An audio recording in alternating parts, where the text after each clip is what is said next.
आपको बदरुद्दीन अजमल नेता बनते नहीं चाहिए, डॉक्टर अयूब नेता नहीं चाहिए, ओवैसी नेता नहीं चाहिए, फिर मुझे भी राहुल गांधी नहीं चाहिए, मुझे भी अखिलेश यादव नहीं चाहिए, कहकर जा रहा हूँ। किसी कीमत पर 2027 में मैंने पहले भी कहा था, कयामत तक समाजवादी नहीं आएगी। पहले ईमानदार बनिए, पहले वफादार बनिए, संविधान दिखाकर नहीं, संविधान के रास्ते पर चलकर दिखाइए, संविधान दिखाकर धोखा मत दीजिए। सरकार जब इनकी थी, जब प्रधान से लेकर प्रधानमंत्री तक कांग्रेस के थे, तब मुसलमानों को मारा काटा गया, तब तुमने इंसाफ नहीं दिया।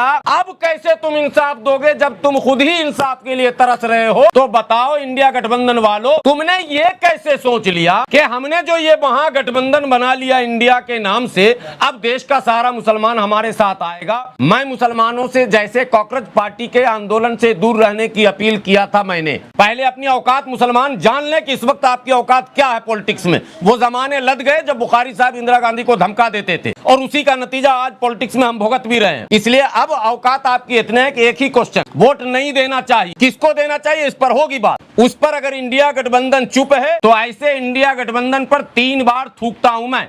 और आप कर रहे हैं मोदी को हटाने के लिए इंडिया गठबंधन। 7 जन्म ले लोगे इंडिया गठबंधन वालों, मोदी को नहीं हटा सकते हो। 7 जन्म पूरा लेना पड़ेगा तब भी नहीं हटाओगे।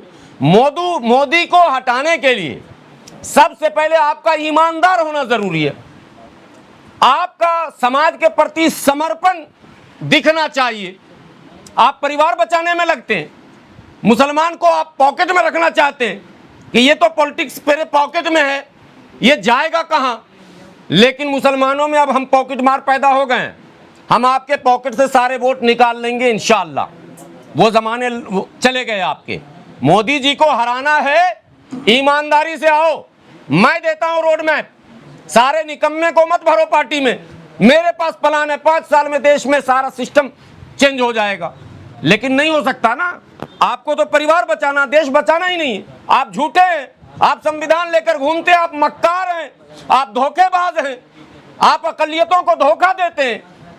पीस पार्टी नाम समझिए, शांति, अमन, चैन, जिसकी तकरीर भी मजहबी नहीं, जिसका नाम भी मजहबी नहीं। अरे कम से कम एक को बुला लेते। आपने मुस्लिम लीग को नहीं बुलाया, हालांकि केरल में गुटुरगू कर रहे हैं, केरल में सरकार चला रहे हैं, यहां आपने नहीं बुलाया। ठीक है, चलिए, मुस्लिम लफ्ज था मुस्लिम लीग, MIM को आपने नहीं बुलाया। मजलिस इत्तेहादुल मुस्लिमीन, हो सकता है आपको मुसलमान के नाम से नफरत। अरे पीस पार्टी में तो मुसलमान नाम नहीं था, AIUDF में तो मुसलमान नाम नहीं था। इंडिया गठबंधन के नाम से भारत के 25 सो कॉल्ड सेकुलर दलों का जमावड़ा इकट्ठा हुआ था। इंडिया गठबंधन के फाइनल मीटिंग के बाद कांग्रेस पार्टी के माननीय राष्ट्रीय अध्यक्ष आदरणीय मल्लिका अर्जुन खड़गे जी ने प्रेस कॉन्फ्रेंस को 5 पॉइंट्स ब्रीफ किए। वो सारे 5 पॉइंट्स आप लोगों ने सुन भी लिया होगा, समझ भी लिया होगा। उस पूरे 5 बिंदु में जो इंडिया गठबंधन ने संयुक्त रूप से सहमति जताकर जिस पर आंदोलन करने की बात कही है, उसमें कहीं भी देश में सिवाय नीट पेपर को लेकर जो करंट है, एक मुद्दा है, देश का मुद्दा है, नौजवानों का मुद्दा है, नीट का जिक्र उसमें हुआ है, लेकिन भारत के माइनॉरिटी के संबंध में, विशेषकर मुसलमानों के संबंध में कोई एक शब्द भी नहीं कहे गए। एट्रोसिटी का उसमें जिक्र तो हुआ है, लेकिन ये नहीं बताया गया कि वो एट्रोसिटी किसके ऊपर हो रहा। इंडिया गठबंधन के नेताओं को एट्रोसिटी अगेंस्ट माइनॉरिटी या एट्रोसिटी अगेंस्ट SC ST, ये तो, या atrocity against minority and SC ST, ये बातें कम से कम उन्हें कहनी चाहिए थी, या एट्रोसिटी अगेंस्ट वोमेन, इस तरह की कोई बात उसमें नहीं हुई, सिर्फ एट्रोसिटी की बात हुई। चलिए, इंडिया गठबंधन की बैठक में कांग्रेस, समाजवादी, TMC, वामपंथी दल, RJD और JMM, शिवसेना उद्धव ठाकरे, जम्मू कश्मीर के नेशनल कॉन्फ्रेंस और महबूबा मुफ्ती, जो देश के लिए कई बार हो जाती है कुफ्ती मुसीबत, उनको भी बुलाया गया। 2-3 सवाल हैं। जम्मू कश्मीर का मामला जो है पॉलिटिकल बिल्कुल अलग है, बाकी शेष भारत का राजनीतिक समीकरण अलग है।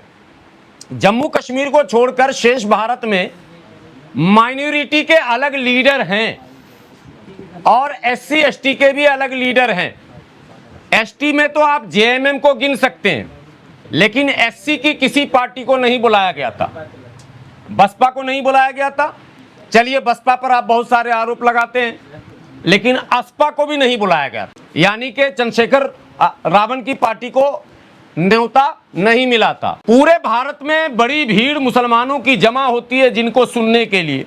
मैं उनको लीडर मानूं ना मानूं ये मेरा निजी मामला है, लेकिन भारत का अधिकांश मुसलमान सुनता है असदुद्दीन ओवैसी साहब को, एआईएमआईएम को, लेकिन इंडिया गठबंधन ने एआईएमआईएम को दावत नहीं दिया।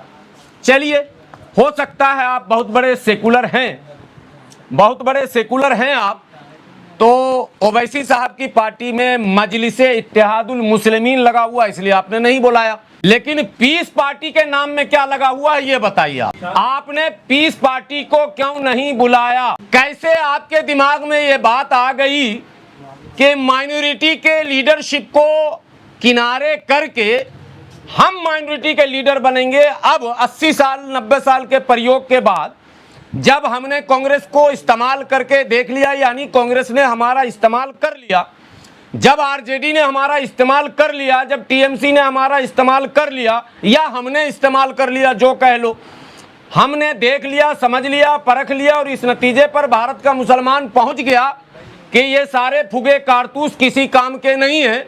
मुसलमान मेरठ में मरता रहा, मलियाना में मरता रहा, हाशिमपुरा में मरता रहा, मुरादाबाद में मरता रहा, भागलपुर में मरता रहा, गुजरात में मरता रहा, लेकिन ये सो कॉल्ड सेकुलर पार्टियों ने कहीं कुछ नहीं किया। वैसे ही आज आप लोगों के माध्यम से भारत के मुसलमानों से विनती और अपील करता हूं, इंडिया गठबंधन के सारे ब्लॉक से अपने आप को दूर कर लीजिए। उसके 1000 कारण हैं। अभी बिल्कुल आज की तारीख की बात कर देता हूं। आरजेडी बिहार में एक पार्टी है जिस पार्टी को मुसलमानों ने 90% वोट दिया, सीमांचल को छोड़कर। सीमांचल में मुसलमानों ने एमआईएम को वोट दिया, लेकिन बाकी तमाम जगहों पर मुसलमानों ने आरजेडी को वोट दिया। बिहार में भूमिहार एक जाति होती, बहुत प्रसिद्ध जाति है और दबंग जाति कहलाती है। पढ़े लिखे लोग हैं, बाहुबली भी हैं, पैसे भी हैं। भूमिहार मर जाएगा, कट जाएगा, लूट जाएगा, पिट जाएगा, मगर आरजेडी को वोट नहीं देगा। 1 2 बार 3 बार इसलिए बोलता हूं कि मैं पाटलिपुत्रा रेलवे स्टेशन पर उतरा था, मैंने रैपिडो बुक किया तो एक भूमिहार साहब आए थे। रास्ते में बात हुई, उन्होंने कहा मैं भूमिहार होकर रैपिडो चला रहा हूं, आज मैं टीचर होता। लालू यादव ने हमारे समाज के साथ धोखा किया, हम कभी माफ नहीं करेंगे। और भूमिहार 12 साल तक ऐसे भी याद रखता है, कभी माफ नहीं करेगा। तो भूमिहार वोट दिया ही नहीं आज तक आरजेडी को, और देगा भी नहीं। और एमएलसी की एक सीट पर, जो सीट मुसलमान का था, शेख साहब थे जो बेचारे बंबई में छोटा मोटा कारोबार करके पता नहीं कई करोड़ रुपया तेजस्वी यादव को दिए थे, तो उनको एमएलसी बनाया गया था पिछली बार।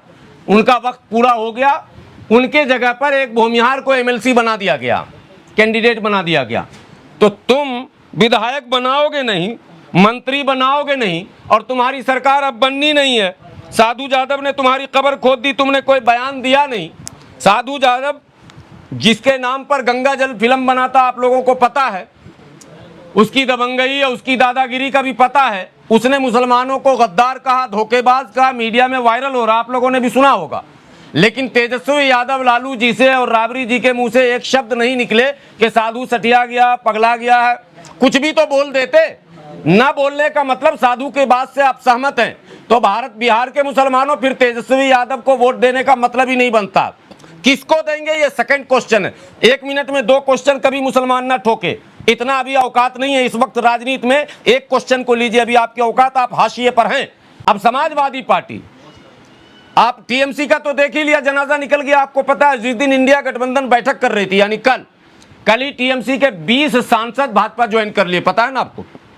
आप लोगों को पता है या नहीं? एनडीए लोकसभा अध्यक्ष को चिट्ठी लिखी गई, 20 सांसदों ने टीएमसी ज्वाइन कर लिया। मेरा क्या कसूर था ये बताइए? वो कौन सांसद थे, क्यों ऐसा किया उन्होंने? मैंने आपको इनविटेशन में लिखा था, महाराष्ट्र में जिस क्षेत्र से एनसीपी शरद पवार गुट के एमपी जीते हुए, कांग्रेस के 2 विधायक और एनसीपी के 2 विधायक उस जिला में हैं जीते हुए, वो भी इंडिया गठबंधन में कल बैठक में थे और हैं भी। बहन ताई के नाम से प्रसिद्ध हैं सुप्रिया सुले ताई, वो भी कल सोनिया जी के साथ घूम रही थी, ममता जी के साथ। उनके क्षेत्र में मुसलमानों को इस तरह से सताया गया है कि वहां पलायन हो गए हैं मुसलमानों के, और उनके एमपी ने जस्टिफाई किया कि सही हुआ है, और वो इंडिया गठबंधन के पार्ट हैं। और इंडिया गठबंधन के नेता ये समझ रहे हैं कि मुसलमान तो मेरा रिजर्व वोट है ही। ये रिजर्व वोट वाली मानसिकता से आप निकल जाइए, रिजर्व वोट आपका नहीं है। तो महाराष्ट्र में पलायन पर क्यों नहीं बोला इंडिया गठबंधन? प्रतिनिधित्व की शून्यता हो रही है, क्यों नहीं बोला इंडिया गठबंधन? मुसलमानों पर हर जगह एट्रोसिटी हो रहे हैं, क्यों नहीं बोला इंडिया गठबंधन?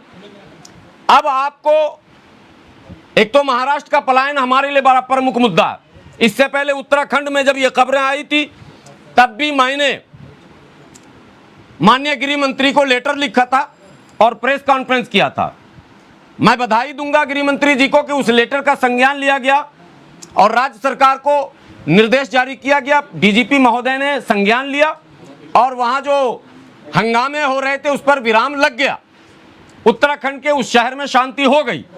लेकिन महाराष्ट्र के सांगली और कई जगहों पर लगातार जो एट्रोसिटीज बढ़ रहे हैं लगातार, तो शिवसेना उद्धव ठाकरे जी और एनसीपी शरद पवार जी और कांग्रेस जी और एक जी और भी वहां हैं जिनके आगे जी पीछे जी, क्या नाम है उनका, बहुजन अघाड़ी जी, ये लोग कब क्या बोलेंगे? क्या मामला है इनका? खाना इनको नहीं मिल रहा, पानी नहीं मिल रहा, आवाज छीन ली गई है, क्या मामला? प्रॉब्लम क्या है? क्यों नहीं बोलते हैं? पलायन छोटा मुद्दा, माइनॉरिटी को आप गांव से मार के भगाएंगे, ये छोटा मुद्दा है। देश की एकता और अखंडता के लिए एक चुनौती है, संवैधानिक व्यवस्था को सीधा चैलेंज है, और आप चुप हैं।